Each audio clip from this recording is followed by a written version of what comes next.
Is the presentation coming? No, sir, not visible. No, Not sir. visible. Now, It's not.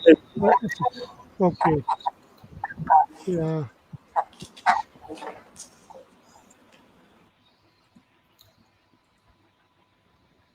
Now I think uh, it is there.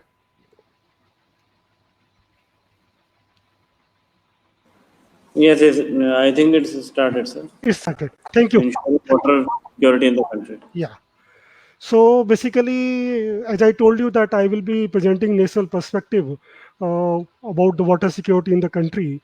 And water security basically doesn't mean only providing affordable access to clean water for different sector, but also taking care of our water sources like river, groundwater, lakes, pond also. Both things are covered.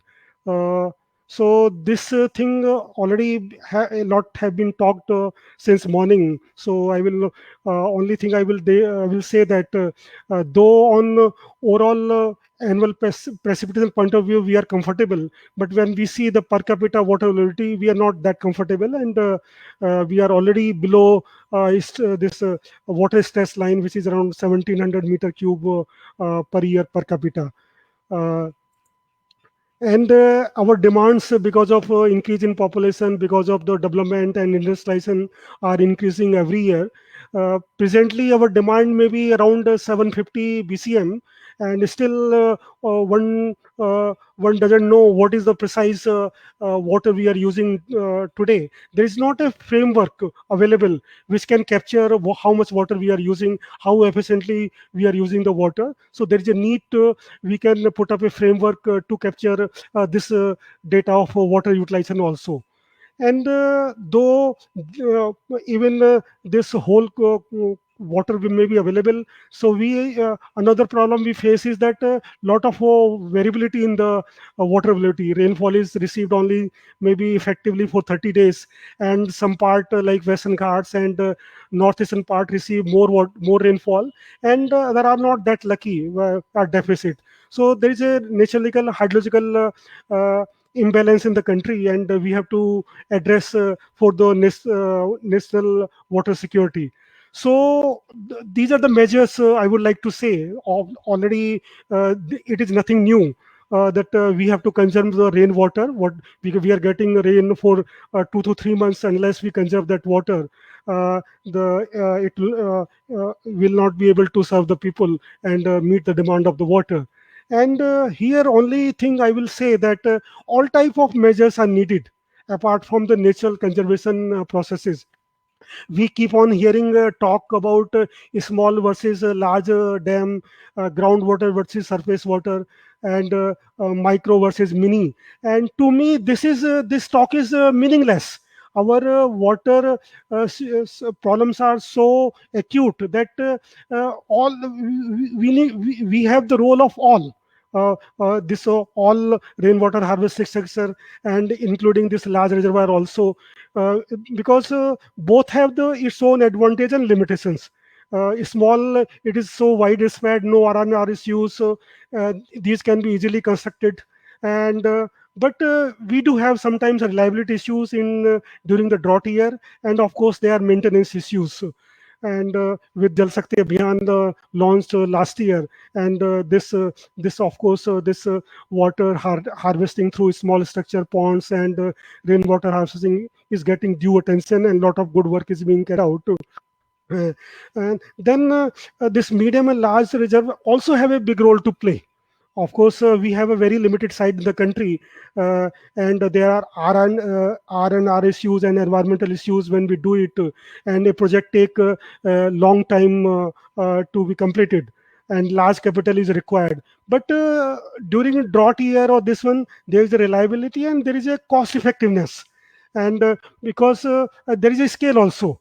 If I talk about Sardar Sarovar project, if we want to replicate Sardar Sarovar project through these small structures, it will require about 5 million of such type of structures. So that way, the role we have role for all this all type of structure, all type the this one water conservation efforts. So this is one thing I wanted to start.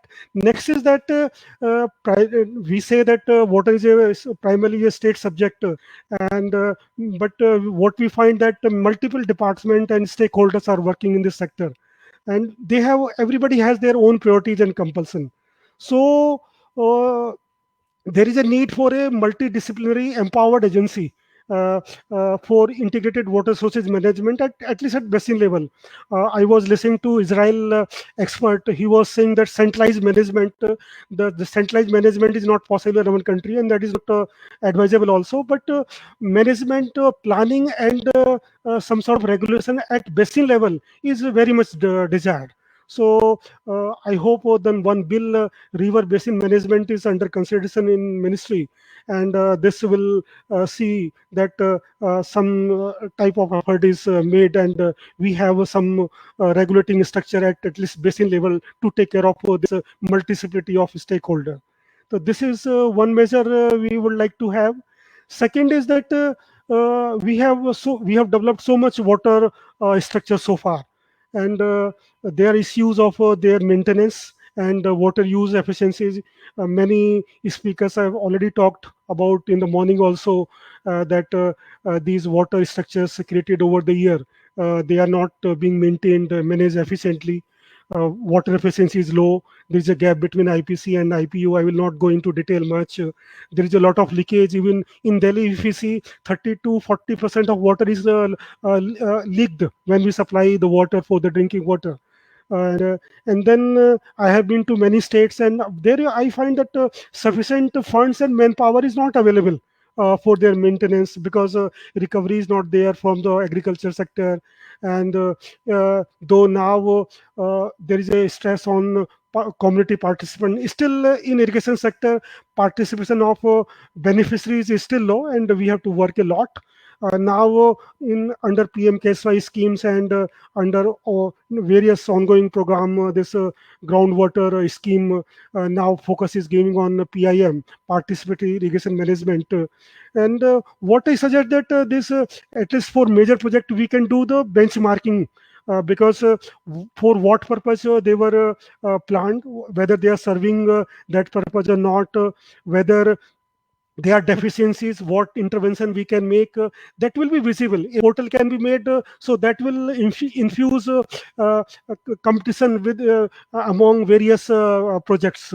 And because of the manpower in this state sector and irrigation sector, what I need that there is a need for private participation, like we have done for this electricity distribution or electricity transmission. On similar line, we can also think that this canal conveyance can be outsourced to a private player. Of course, we have to develop a mechanism where from the out this head work to where it is supplied to the farmers or to the city, we can do put a measurable volumetric measurable system. But that will be helpful, because day by day this department which are manning these water structures are manpower is depleting day by day. So this is this one. And next is basically I belong to LUDA, which is doing interlinking of river of in the country. So this is also one intervention which can address the water security, because in interbasin we plan to transfer water from the surplus water basins or areas to deficit basins, deficit areas. And NW, a master plan has been made. There are 30 links have been identified, through which around 150 BCM of water can be made usable. And with that, we can add 35 million hectare of more irrigation potential, and of course serving to other like providing drinking water industry and flood control, this other benefit also. So even half of this effort, if half of these projects are materialized, this will make a lot of difference to the water security in the country. and already there are many successful interbasin transfers. Periyar Vegai link from Western Ghat to this Tamil Nadu side, the Kurnool Kudappa Canal, Telgu Ganga Canal, and Ghagra Sarda in UP. This Punjab में Madhur Vyas. So many already success stories are there where we are transferring water from the Sardar Sarovar is there from where it is supplying water from Namda to Sabarmati and taking water to even Rajasthan. And I was posted in UP. Saryu Nehar Pariyojana is ongoing. It is interlinking 5 rivers, taking water from Ghagra to Saryu to Rapti to Banganga, and then one more river is there. So a lot of success stories there already there. So but still this as far as this national perspectives there, we have done a lot of studies, and many of the projects are already ready for the implementation. This one these 4 projects have been identified as priority projects, and they're all DPRs and this RD, and a lot of clearances already have been taken. This is the Ken Betwa link project, which is hub is basically Dudhan Dam. Dudhan Dam will basically conserve the flood water to the tune of 3 BCM, and it will be a life game changer for the water security of this Bundelkhand region. And but still the interlinking is not proceeding that well on the ground. There are many issues. Most of the state they don't agree that they have surplus water. So this is one thing, that agreement among state for agreeing that they have surplus water which can be transferred to other areas, and this one. Then there is already a constitution of National Interlinking River Authority in the ministry on the line of NHI that can take up this implementation of ILR projects. And of course, this ILR project are very capital intensive project. Federal government has to fund to major chunk, and proposal is already there for 90-10 funding, and we have to manage the resources from other sources also. So that was all I wanted to say from a national perspective point of view. Thank you. Any more queries from my panelist, or any query? I will be happy to uh, uh, respond. And yeah. Meanwhile, we have any other panelist joining, Mr. Mishra or Mr. K. Mahesh. I don't think they are able to. Yeah.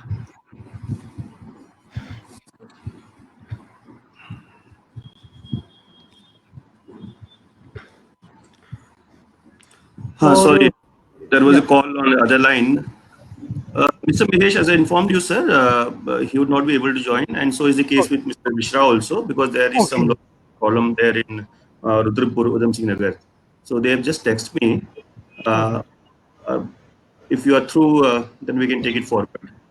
Yeah, I'm through, and I would like to thank all my fellow panelists who are doing the wonderful job on the ground, and May I cheer for hope that yeah, and I hope that good work which they have started that will continue, and will make a lot of difference to the life of the people and the sector. Yeah, of Now course, over and to, I, sir. over to Ms. Aji. Yeah, I must say that you have been able to manage it and moderate it very, very well. And contrary to most of the panels, this panel is one of those which is being able to be finished just on time. So thank you once again to all the esteemed panelists. We had a varied state representation from Jharkhand, from Uttar Pradesh, and from J&K. So central perspective was given by Director General of National Water Development Agency, Mr. Gopal Singh, who gave us a very varied perspective of what is being done throughout the country from the central government point of view. And from the states, Dr. Piyush Singla was able to put up very aptly as far as what interventions are concerned in J&K, or Mr. Vaibhav Srivastava from Raebareli, the district minister of Raebareli, and Mr. Shashi Ranjan young officer from Jharkhand. So with this, we conclude this day-long session. It has been a very, very wonderful and enriching experience for all of us and all of those who are hearing to us. The deliberations of this National Water Innovation Summit will be documented in the form of an event report. And we hope that this event report and this day-long deliberation will be able to make some meaningful contribution to the overall development sector, whether it is technologies, whether they are innovations, and whether it is going to our old age traditional methods of conserving water and managing the water.